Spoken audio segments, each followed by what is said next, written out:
So someone that can in 5 minutes tell me how to save $22,000, like why would I not try to be closer to them and what they're doing and just have some positive things rub off on me?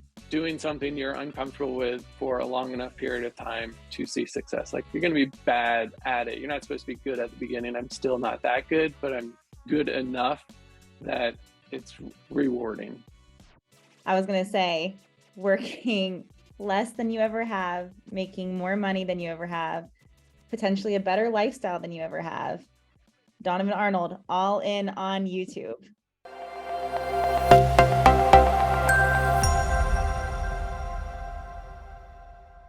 Let's start with how you started in real estate.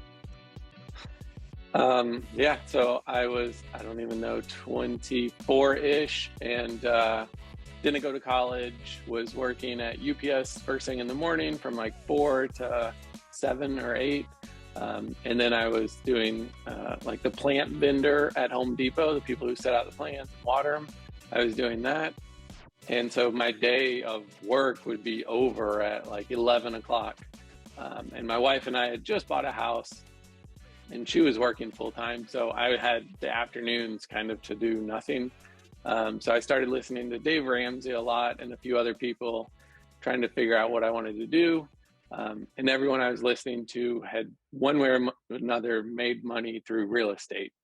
Some was in sales, some was investing. The investing side is what drew me in, because I thought, I'd just buy houses and then I'd get mailbox money and never have to work. So then leading into getting into wanting to start investing, figured it'd be good if I knew how to sell.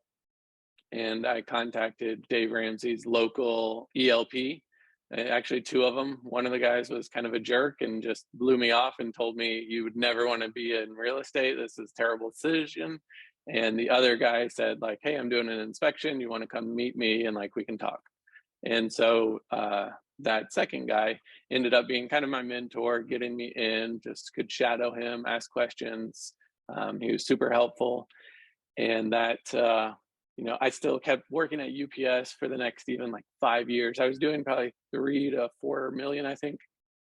But I stayed working at UPS because it was from like 5 in the morning, 4 in the morning till 8 in the morning. So I wasn't going to sell real estate during those hours anyways. And they had really good insurance. It wasn't until I had started a partnership team with another agent that actually left UPS. Then we built a small team. I think at most we had 5 agents, and realized how difficult it was to manage agents and deal with lazy people. So that didn't really work out. And after, I want to say maybe 3-ish years of the partnership, we decided to dissolve that and just go our separate ways. Then actually joined an expansion team out of Portland, Oregon, Chris Suarez, his group, while I was still with Keller Williams. And they would basically funnel some leads, and you had to pick a lead lever. Mine was expireds and cold calling. Absolutely hated that. That was probably the worst year of real estate for me, because I'm sort of introverted by nature. And so waking up, calling someone who doesn't want to talk to me every single day and just getting rejected every single day, really, it was on the verge of pushing me out of real estate. Like, I was just having mediocre success with it. And then I was taking a 50-50 split for the deals I did get. So ended up, as I was starting to want to leave that expansion team, I found some other people doing videos on YouTube, and they were having a lot of success with it. So I started making a few videos. Then once I got a few calls, I decided, I didn't need the expansion team. I was just going to work Sphere and YouTube.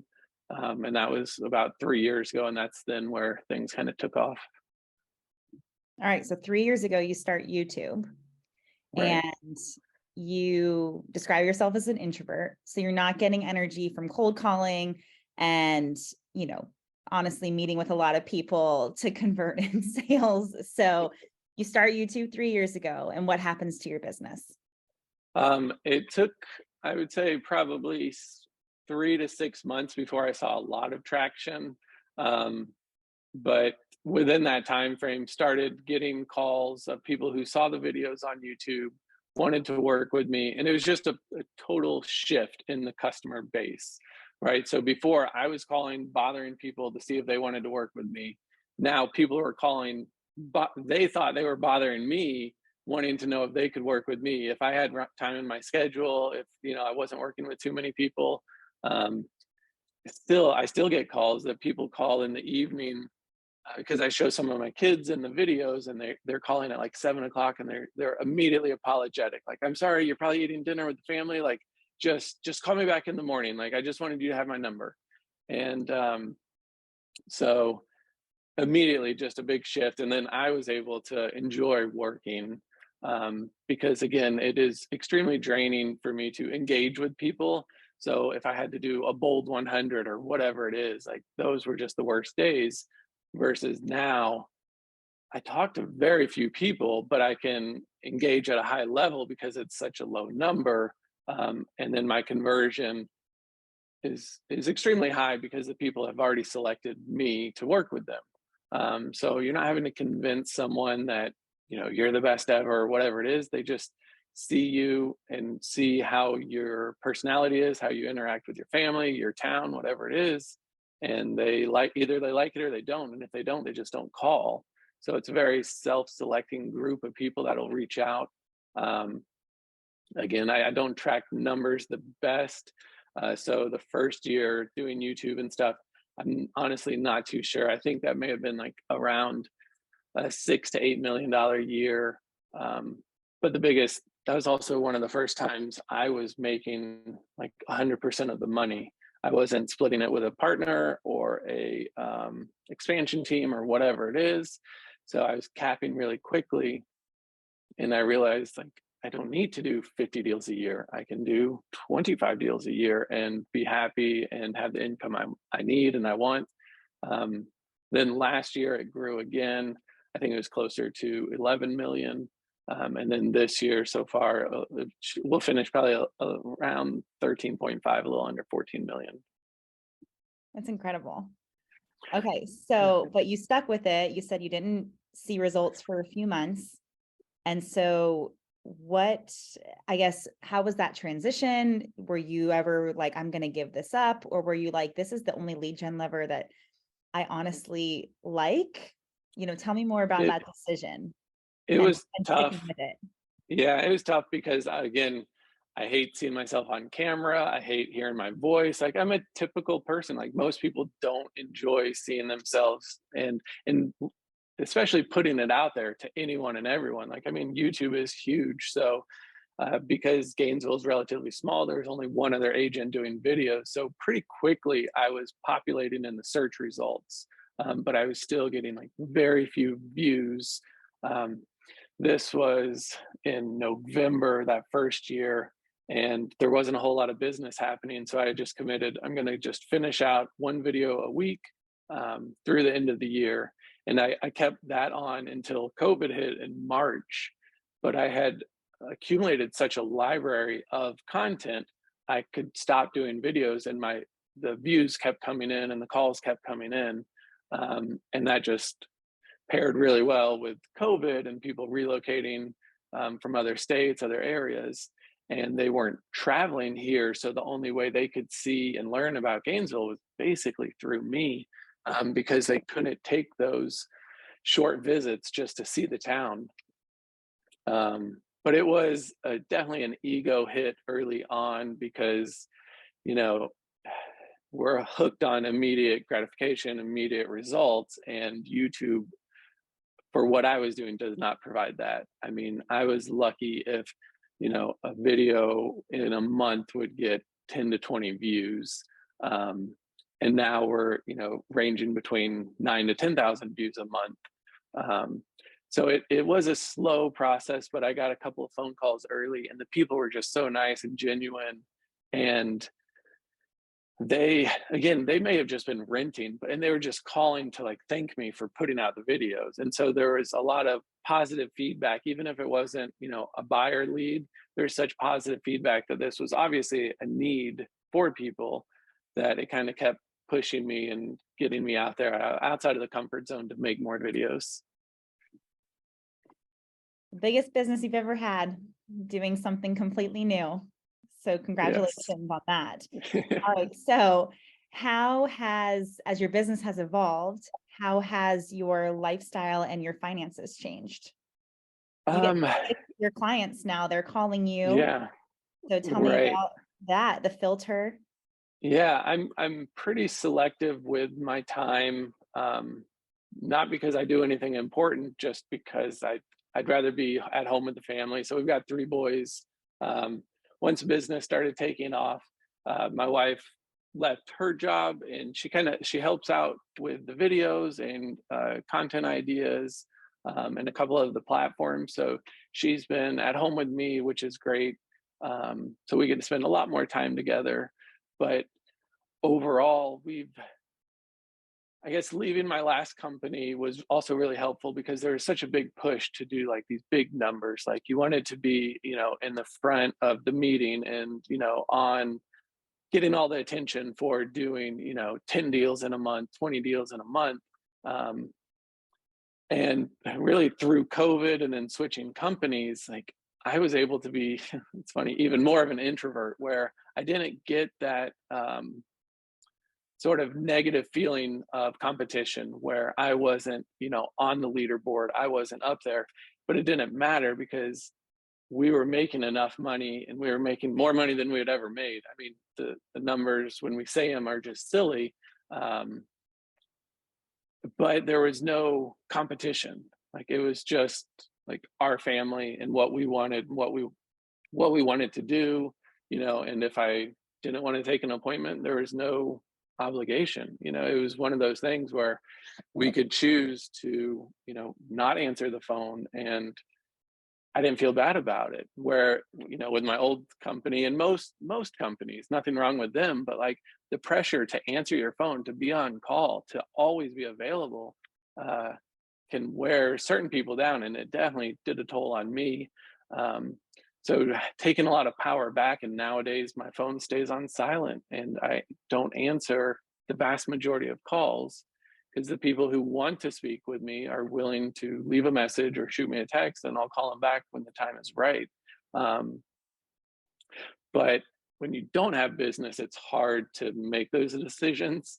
So as more business came in, that decision to, remove myself a little bit was a lot easier. So when you say switching companies and there was the pressure and the sales numbers and tone at the top, are you talking about like previously corporate, or are you talking about before momentum and the switch? Yeah, before I was, I've been with a couple different companies, but while I was at Keller Williams, like that, and that was me. I tapped into it a lot, whether it's listening to a podcast or watching a video. Like you saw the people on stage and the numbers, and you never knew the details. You knew they had a huge team and huge sales volumes, but you didn't know how much money they made. And as the last couple of years have progressed, and I have conversations with agents, and like we get into numbers, and I share, like, I really don't spend any money on my business. I invest in my database, and, I do stuff for them, but I don't buy leads or do any of that stuff. Then when we got down to the actual numbers, I was making, like, I was taking home twice as much as some of these people with even bigger volume than me. And it was just that mindset shift that, like, you can look good and look the part, but what it does for your family, and what the money you're actually earning may not equate to how good it looks on stage. That is so huge. Vanity metrics at the expense of profit. Right. Yes. Okay. So then let me ask, did your business change at all, or the transition to momentum? What did that do for mindset, and why did you make the switch? What were the trigger points and the pivot points to make the switch to momentum? Well, while I was with Keller Williams, I had gotten really involved with the office and training and helping new agents, because that's, the help that I received, I wanted to give back. but that's also what started leading to some of my burnout. Was I was helping and spending like all of this time with all of these agents, and then they would either leave or they wouldn't actually execute on any of the advice or any of the questions that they would ask, and they wouldn't follow through. And so I was adding up the time I'm spending with all of these people. I knew I wasn't going to make more money spending it with them, but I at least wanted to see them succeed, and do better. And that, just was not happening because of, there's so many people that can get into real estate. But the office kept pushing the top producers to keep teaching, keep doing all this stuff, keep staying involved. And really it was benefiting the office and a drain on me. So then moving over to Momentum, they're being in Gainesville, also a much smaller group. There was only a small group of agents in Gainesville, and I think I had actually referred all of them to start with Momentum before I actually started. So I knew there wouldn't be that obligation, that pressure. And the biggest thing that made the switch, honestly, was a conversation with John early on. And he asked about taxes and how I was set up. And I was like, I don't know, it's just income. I don't know what you're talking about. And so then we set up, he told me like very strategic steps and who to talk to, and setting up an LLC and an S Corp. And after that first year, I think I sent him a text message with the message from the accountant, and said, because of those steps that we set up, I ended up saving, I think it was about $22,000. And I was like, okay, if I have one of these conversations a year that equates to even half of that, that's dramatically more than I was getting from my last office. Because we don't need, at a certain point, you don't need to ask questions about contracts or finding customers and those sort of things. Taxes are the biggest expense we have at this point. So someone that can, in 5 minutes, tell me how to save $22,000, like, why would I not try to be closer to them and what they're doing, and just have some positive things rub off on me? So that was what definitely pushed things over the edge. The different conversations. Right. Leveling up your business. What I like to Yep. hear. Yeah. Well, thanks for coming over. You've Yeah. seriously made a huge impact, and we hope that we've had as much of an impact on you as you have had on Momentum. So thank you. Absolutely. All right. So Donovan, where are you heading now in 2023 and beyond?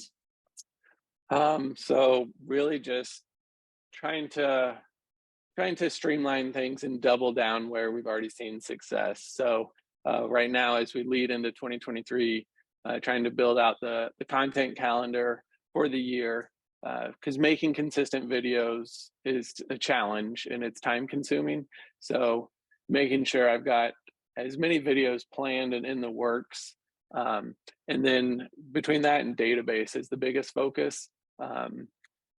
If the volume is anywhere around what I've been doing, then it's just a lot more investing. And that was the other big thing that shifted from the previous company to Momentum. Was I enjoy meeting people that I like and that are like me, but I don't necessarily want to sell real estate forever. So having conversations about what to invest in, how to pay off debt, what to do with this money we're making, so that I don't have to sell real estate. If I want to continue, that's an option. But it's not, at the previous company, it was, and all brokers are incentivized by their agents to continue selling, right? Like that's how they make money. So the more conversations I have with you and John about how to build wealth so you don't have to sell, it's refreshing, because you're not reliant on me to sell for you to pay for your mortgage or whatever it is, right? Like, like if you keep giving, you keep getting. So this year, 2023, hopefully, we're doing everything we can with our household to put ourselves in the best position financially to be ready to invest heavily. We have been a typical consuming family, so doing a transition to invest more and sacrifice a little bit so that the future is even better is our big focus. Okay, and then what I didn't ask that I'd like to go back into is with lifestyle is how many hours you are investing in your business. So how many hours are you actually putting into your business weekly, monthly, however you track it, if you do track it? It sounds like with YouTube, it's significantly less than it's ever been, and you're getting to pick your clients and make your business more efficient that way because you're working with ready, willing, and able people who are motivated and have already chosen you. So tell me a little bit more in depth about your hours and your lifestyle that you get to give back to your family with, because of how little you may be investing in your business. Yeah, it's always eye-opening to see. And a while back, I think last year, once we started making significantly more money, I did try to track a little bit. Again, I'm not that numbers person, and hopefully that will start to change a little bit. But I tried to accumulate sort of over a couple of months about how many hours I had been working. And for the most part, it will range around 25 hours plus minus. And that is anything from, recording a video to going to a closing and everything in between. As just a solo agent, I've just got a transaction coordinator. So like I still put the sign in the yard, and like I don't take the pictures. I have a photographer, but I still do all of the like typical stuff that any agent would do.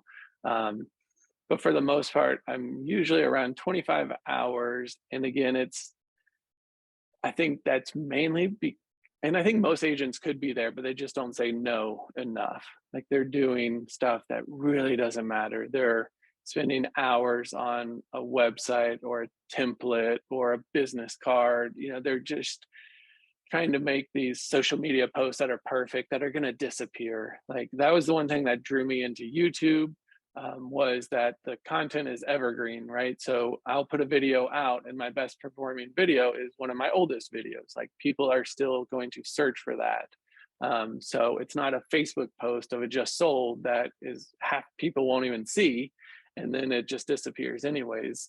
So spending my time on like just the one or two super vital things, saying no to everything else, then that frees up. Like I try to get my days done close to 12 because I pick up kids from school, and then we have soccer practice and lessons and life. So I'm extremely fortunate in the way that it's worked out. I could have never imagined it to have played out this way, but leads back to doing something you're uncomfortable with for a long enough period of time to see success. Like you're going to be bad at it. You're not supposed to be good at the beginning. I'm still not that good, but I'm good enough that it's rewarding. So it's a process. I was going to say, working less than you ever have, making more money than you ever have, potentially a better lifestyle than you ever have. Donavan Arnold, all in on YouTube. Absolutely. Yes. Great job. We're super impressed. So anything else that you want to share that the world needs to know, or any tips for the momentum agents and beyond? No, I mean, I would say anything can work, but you have to find something that you don't hate. You're not going to love it, but if you hate it, you won't do it long enough to get decent at it. And the goal, I think, initially is just get decent, and then you'll go from there. But whether it's door knocking, cold calling, YouTube videos, whatever it is, just put in the time to get decent. You'll start seeing results. It'll go from there. But don't jump from thing to thing. Like pick one thing for long enough and fail at it for long enough. Because I could have been here way sooner if I would have just stuck with one thing. But over a 10-year career, I've gone through like every shiny object, every like training, everything, but I did it for such a short period. I never got good enough to see positive results. In YouTube, as great as it is, it just happened to be the thing that I stuck with long enough. If I would have picked something and stayed with it long enough sooner, we could have had this conversation 5 years ago. Yeah. And also you found your thing that allows you to be the agent you want to be and stick to your true nature. Right. more introverted. So consistency is key, and you still experimented a little bit to find your right thing. Right. Absolutely. It took a lot of losses or failures to find some alignment. It's still, like I said, uncomfortable to record the videos, see the videos, listen to the videos. But once you get enough positive feedback loops, like, you're hooked. The action brings the motivation. Yeah.